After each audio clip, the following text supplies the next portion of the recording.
نحمده ونصلي على رسوله الكريم أما بعد فأعوذ بالله من الشيطان الرجيم بسم الله الرحمن الرحيم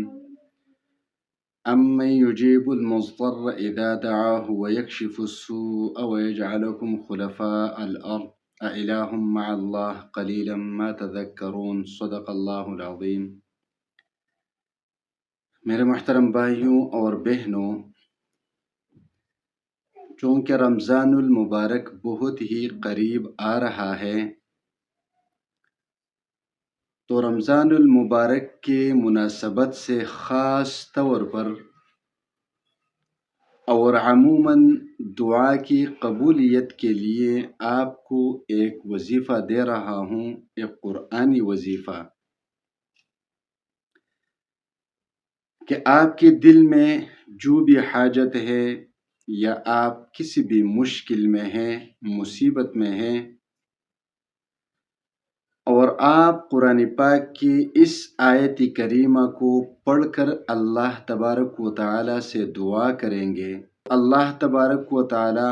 آپ کی حاجت کو بھی پورا کرے گا اور آپ کی مصیبتوں اور پریشانیوں کو ختم کرے گا۔ دعائیں مانگ لینی چاہیے۔ تو جب آپ دعا مانگتے ہیں تو دعا سے پہلے اس آیت کریمہ کو پڑھ کر دعا مانگا کریں، اللہ تبارک و تعالی قبول فرمائیں گے۔ اگر آپ رمضان کے علاوہ کسی بھی وقت یہ وظیفہ پڑھ کر اللہ سے دعا کریں گے تو اللہ آپ کی دعا کو قبول کرے گا۔ ہم یہ شکایت تو کرتے ہیں کہ ہم نے بہت ساری دعائیں مانگی لیکن ہماری دعا قبول نہیں ہوتی، لیکن آپ نے کبھی یہ سوچا ہے کہ میں جو دعا مانگ رہا ہوں اور اللہ کے سامنے ہاتھ اٹھائے ہیں، میں نے دعا ان آداب کے ساتھ مانگی ہے جو آداب دعا کے لیے ہیں، یا میں نے کتنے دیر ہاتھ اٹھا کر اللہ تبارک و تعالی سے دعا مانگی ہے۔ ہمارے پیغمبر محمد الرسول اللہ صلی اللہ علیہ وآلہ وسلم عرفات میں اونٹ کے پیٹ پر بیٹھ کر 6 گھنٹے دعا مانگ چکے ہیں، 6 گھنٹے، اور ہم ہاتھ اٹھا کر 1 منٹ سے کم کے دورانیے میں اللہ سے وہ کچھ مانگتے ہیں جو انسان کو مانگتے ہوئے بھی شرم آنا چاہیے۔ لمبی لمبی دعا مانگا کرے، جیسا کہ سورۃ النمل میں اللہ تبارک و تعالی نے فرمایا ہے، آیت نمبر 62 میں، یعنی 62 نمبر آیت میں، اور اللہ تبارک و تعالی نے فرمایا امن یجیب المضطر اذا دعاہ، بلا کون ذات ہے جو قبول کرتی ہے مجبور اور بے کس کی دعا، مجبور اور بے بس کی دعا کو، اذا دعاہ، جب وہ اس سے دعا کرتا ہے۔ تو جن لوگوں کے عقائد اس پر بنے ہوئے ہیں کہ پیسے ہیں سب کچھ کر سکتا ہے، عزت ہے، طاقت ہے، زندگی ہے، جوانی ہے، کاروبار ہے، گاڑی ہے، بنگلہ ہے، میری ضروریات کو پورا کر سکتا ہے، میری ضروریات پورے ہو سکتے ہیں، تو اللہ تبارک و تعالیٰ نے یہاں پر ایک لفظ فرمایا امن۔ امن میں ان تمام چیزوں کی نفی کی گئی ہے کہ کون ہے وہ حاجت روا، مشکل کشا، فریاد رس، جو آپ کی حاجات کو پورا کر سکے،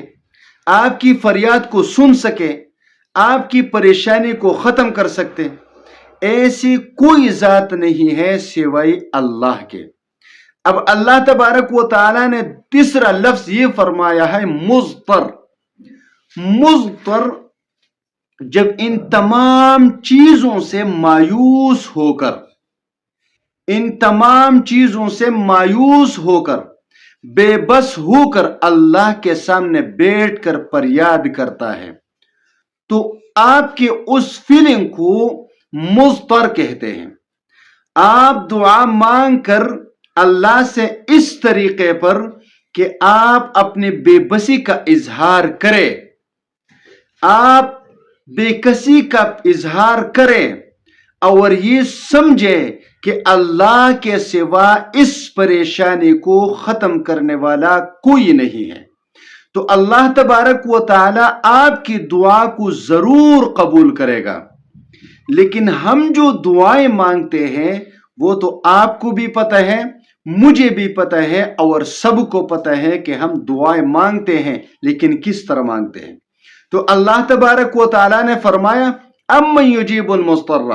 بلا کون ذات ہے وہ جو ایک بے بس اور مجبور کی دعا کو قبول کرتا ہے، اس کی فریاد کو سن لیتا ہے، اذا دعاہ، جب وہ دعا کرتا ہے۔ اور پھر اللہ تبارک و تعالیٰ نے فرمایا وَيَكْشِفُ السُّوءَ، اور کون ہے جو آپ سے تکلیف کو دور کرتا ہے، کیونکہ اللہ تبارک و تعالیٰ نے فرمایا وَإِن يَمْسَسْكَ اللَّهُ بِضُرٍّ فَلَا كَاشِفَ لَهُ إِلَّا هُ،